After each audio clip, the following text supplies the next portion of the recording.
wanted to interest you in a conversation called Operating in Greater Visions. Ezekiel, the 40th chapter. This man is carried by God and is taken up. The Bible has called it a very high mountain. And right there, a man comes to him, and through that, the Lord gives him an instruction and tells him that there are things your eyes should see, there are things your ears should hear, there are things your heart should keep for the intent. He shows these things to you that you might tell them to Israel. Now, figuratively, mountains are a representation of vision. The higher the mountain, the higher the vision of God. And so God here is telling us that it is possible for you to scale to a higher place of vision than you have been seeing before. And with that vision will come greater responsibility and align you to greater parts of purpose as concerning the things of God. The world of vision has dimensions. The first dimension is the things you are able to understand by the things your physical eye is able to see. The things of the earth can teach you so much about the things of the spirit. So if you're in the first dimension of vision, everything your physical eye can see is temporal. And then there's a second dimension of vision, which is spiritual. Paul calls them things which are eternal. And that, I believe, every Christian has the right to access. That's why he says, now that you live in the spirit, walk ye in the spirit also. The reality is that all of us live in the spirit because we are born of the spirit. When you become born again, the spirit realm is an inheritance and a right for every child of God. So when we get into the spirit realm, there are inferior visions, and then there are moderate visions, and some are really great and high, as in the intensity of their power and influence according to divine purpose. You must understand that not all visions are equal. Now, there are things primarily as a believer you should be able to know. That's the reason of the Holy Spirit. He says you have an unction from on high. You know all things. You don't need to carry an assignment by God to have that access to see. There's a place in the Bible called the end of all perfection. There's an end even to the knowledge we know. And then in the next dispensation, God releases deeper knowledge. God expects us to be more mature than the church was 200 or 300 years ago. And if we should go to heaven and Jesus should tarry, our children should know more God than we have known him. But every dispensation comes with its grace of knowledge. And now allow me to go to Matthew 23:23. Jesus is talking to the Pharisees and scribes of his day. And he tells them something so profound. He tells them, woe unto you, scribes and Pharisees, hypocrites, for you pay tithe of mint and anise and cumin, and listen, have omitted the weightier matters of the law, judgment, mercy, and faith. And in the next line, he says, verses 24, he calls them blind guides, not because they cannot see, but because they don't have greater visions. Limitation of sight also is a blindness. God was no longer revealing himself where they were.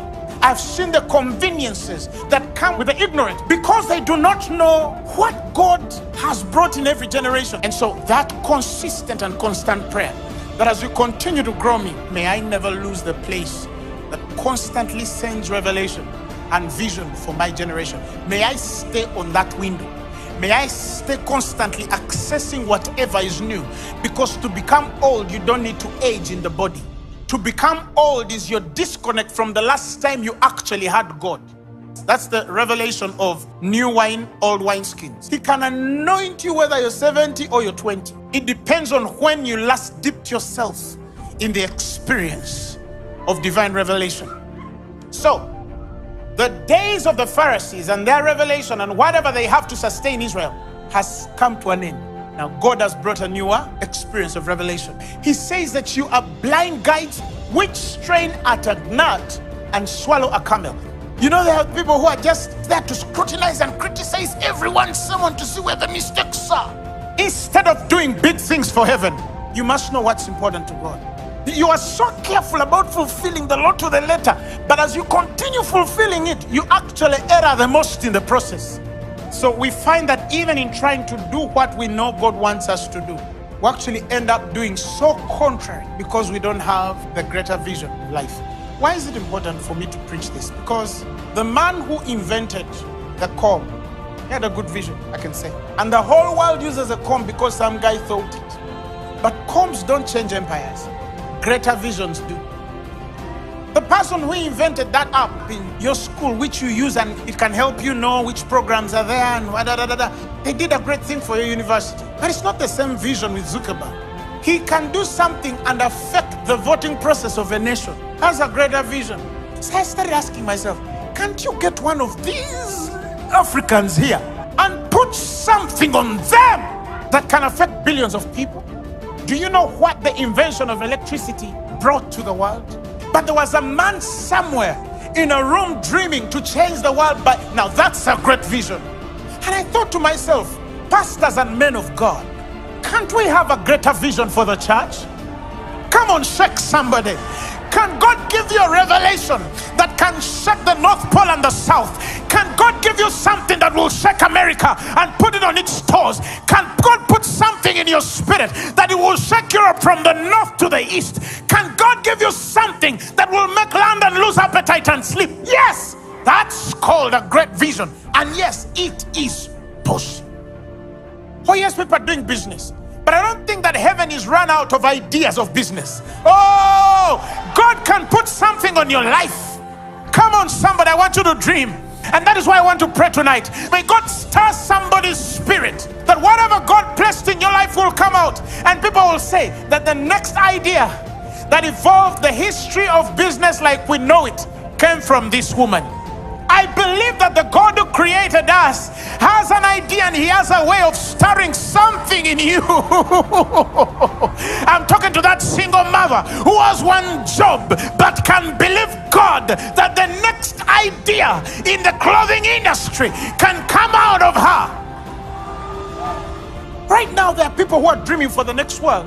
And there are some of us who cannot sleep anymore because we're thinking, what does the next world need? And the revelation of the next generation, I better have an answer for the next engineer. I better have an answer for the next pilot. I better have an answer for the next doctor. I better have an answer.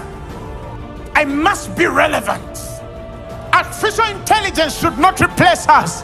Somebody shout hallelujah, glory to God.